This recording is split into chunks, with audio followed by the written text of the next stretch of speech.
The title of this video is simply Persuasion Strategies. Here's a really big question. It's an important one. What is the most important business skill? A skill that once mastered will bring you more success than any other skill out there. It's talking persuasively. If you get good at this, you can win big.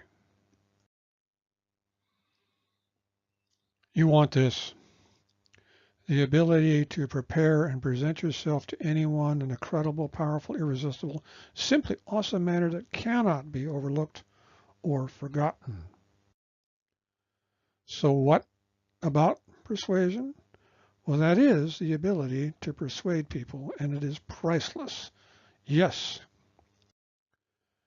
To become more successful, you must talk in a way that gets people to willingly agree and comply. Marlon Brando as Don Corleone in the Godfather movie in 1972. You must persuade me to act, or your beautiful ideas will sleep with the fishes. I changed that just a bit. Make me an offer I can't refuse. So suppose your powers of persuasion were suddenly 50% better. Suppose you could learn how to persuade people who don't want to be persuaded. Would that be good or what? You'd increase your power and improve your life, right? Yeah. He who is contented is rich. This is true, right? When you are being benefited by the effectiveness of your persuasiveness, then you are contented.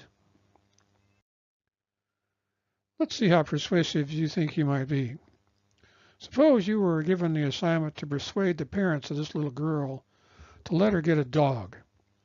What would you recommend this little girl say to the parents if you were giving her that coaching assistance? What would you say? That's an interesting quandary, is it not? Now we got to clear up something. Is persuasion manipulation? Manipulation is forcing, pressuring, or pressuring or tricking people to do something that may or may not be in their best interest. Shrewd or devious behavior for one's own advantage. Brainwashing, pulling strings, twisting someone around one's little finger, making someone angry, tearful, or frightened. Deliberate or underhanded actions of calculated psychological influence intended to intimidate or confuse, usually for competitive advantage, social influence that aims to alter the perception of behavior, others for tactics. That's what manipulation is. Persuasion, on the other hand, is inspiring people to do things that are in their best interest and are perhaps of value to you as well. The process is aimed at influencing and changing a person or a group's beliefs, their attitudes, intentions, motivations, or behavior towards some event, idea, object, or other person or persons by employing written or spoken words to convey information, feelings, or reasoning in a combination thereof. The ability can be learned and perfected to perfection, and that's what we hope to do here. So in a very real sense, persuading others is value creation for all the people who are concerned in a situation. And persuasive communication makes things happen, especially if you can evoke some emotion in your conversation. Persuasion requires a few things. First of all, effort. Second, trust of those who you wish to persuade. Third, craft and skill, which can be learned, as you will see. Fourth, a memorable, active, and meaningful message or request. And the last of all, clarity. You need to do this work ahead of time, pre-work. Think and plan before you speak. Be clear about what you want your listener to do. decide which persuasion strategies you will use, get your words straight, and do a mental rehearsal before you talk. Persuade effectively, and what you get is something we call a click-whir response. A click-whir response. You offer your hand to somebody, that's the click. Person shakes it, that's the whir. It's an automatic, totally unconscious behavioral response to a stimulus. When persuading people, click-whirs are good. You want as many of those as you can get. Click-whir responses. How do we get them? That's the question then, isn't it? Here are 6 persuasion strategies. We'll teach you how to use them. The first is called request plus reason. Excuse me, you say, may I go ahead of you? This is a simple request all by itself. This request alone gets a compliance rate of, what do you think? About 25%. Excuse me, may I go ahead of you? Excuse me, I only have 2 items. May I go ahead of you? This might be what you're doing in a grocery store. You've only got 2 items and the person ahead of you's got a whole cart full of stuff. So request plus a reason gets a, what kind of percent compliance rate? 60%. That's a lot better than 23%. But add the magic word. Excuse me, I only have 2 items. May I go ahead of you because I'm in a rush? Because is the magic word. And request plus reason coupled with the magic word gets a compliance rate of, ready for it, 93%. Almost all the time it works. Because is the magic word. It gets people to be more willing to do more of what you want them to do. Because I want to buy this stuff. Because I want to. Just about anything you say after because will work. When leaving a voicemail message asking someone to be called back, try this. This is, give them your name. I'd be grateful if you called me back today or tomorrow because I'd like to talk to you. And your callback rate will go up. It's amazing. Number 2 of the 6 I'm going to show you are embedded commands. These are little commands that are kind of under people's radar. They're concealed directives that compel action. And they bypass the censoring and editing filters. For example, a psychotherapist or a physician might say, I hope you'll be patient with me. I hope you will be patient with me. Be my patient. Here's one from a newspaper. What does that say? Now ready or now read? Kind of says both, don't you? What's this say? Believe there is good in the world or be the good. Be the good is the underlying embedded command. Here are some I like. I invite you to take notes while I'm speaking. You'll learn so much more. Usually my clients do as I say. Shall we begin? A person can just sign the contract. See what I'm talking about? See how easy these are? No one knows for sure when you're going to buy this, implying that yes, they are going to buy this. I wonder how quickly you're going to buy this. Sounds like a harmless statement, huh? The person who hears it might think it's a simple comment, but the sentence contains the embedded command, you are going to buy this. And that helps you sell. Here's another one called a suppose ploy. Suppose you had a group of like-minded business people who helped you make a game plan to accelerate your success.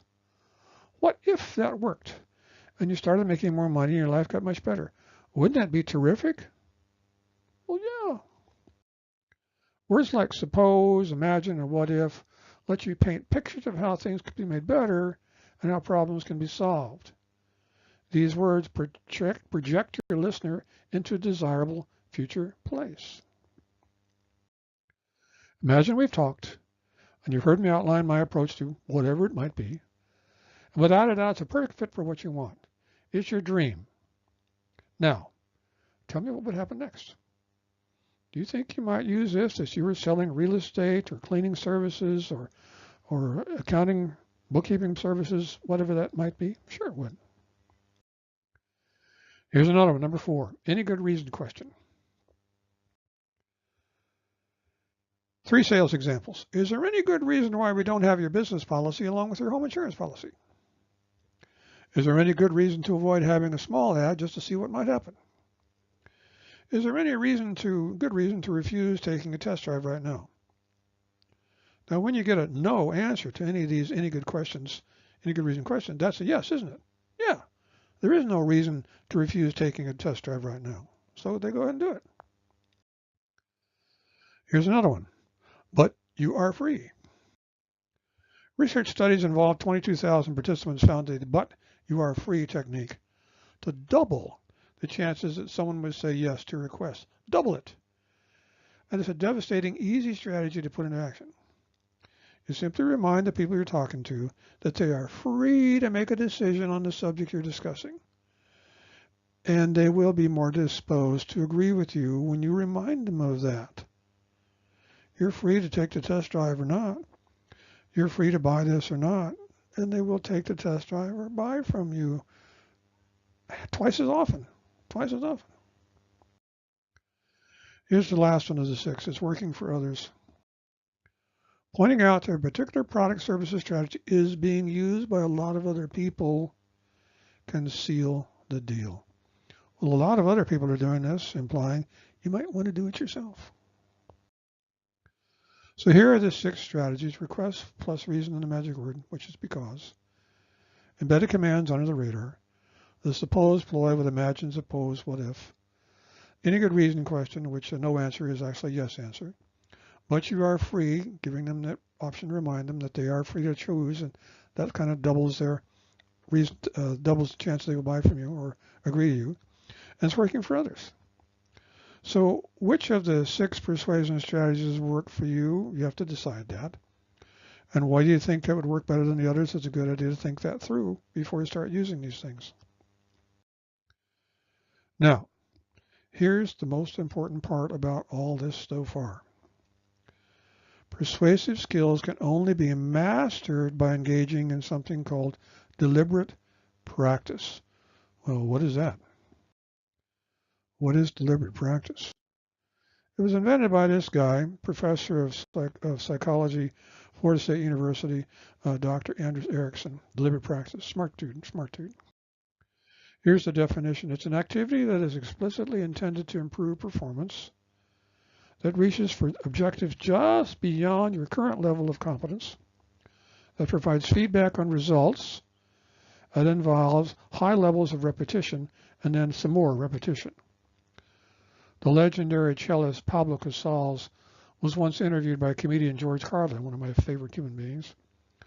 When asked why, at the age of 93, he continued to practice 3 hours a day, Casals replied, "I'm beginning to show some improvement."